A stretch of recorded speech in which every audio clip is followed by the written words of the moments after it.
Yeah. Well, that's a good segue. Let's look at these things. They look a little different than a normal box. So Yeah. we got Cody on the camera here. Come So on this bring way. it on over. We'll walk through the valves. So this Antec controls is a bit unique. We offer our customers a choice of the technology that they want to use for their application. So we actually have two different styles of valve here. They look very, very similar from the outside because they both utilize the Venturi shape. But maybe we'll start down here.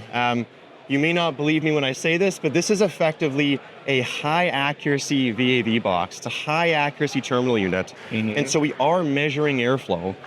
Maybe you can kind of see it from that angle, but there's a static pressure post here and a static pressure post here. This is our sensory organ. This is our airflow sensor.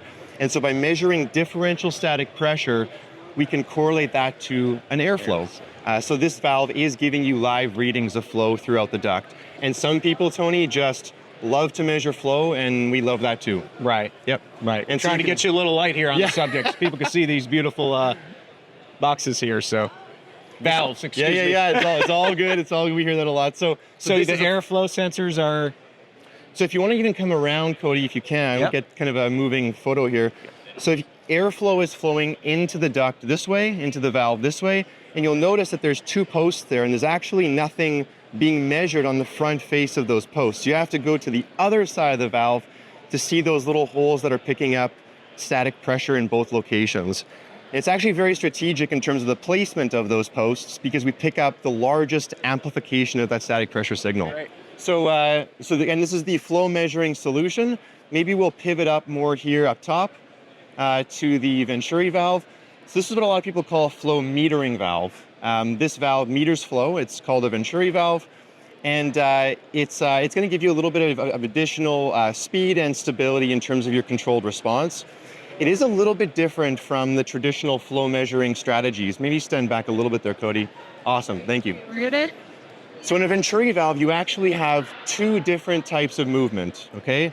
The first type of movement is that of the cone, which has a spring mounted inside of it.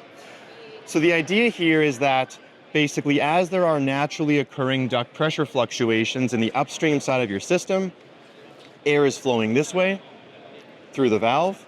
Get rid of the puck. There's going to be different forces because, a duct pressure fluctuation is just force over area.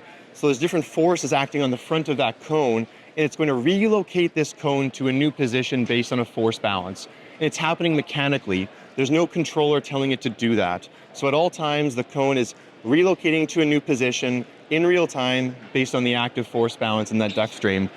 This motion, if you come in really close, just for a quick zoom in,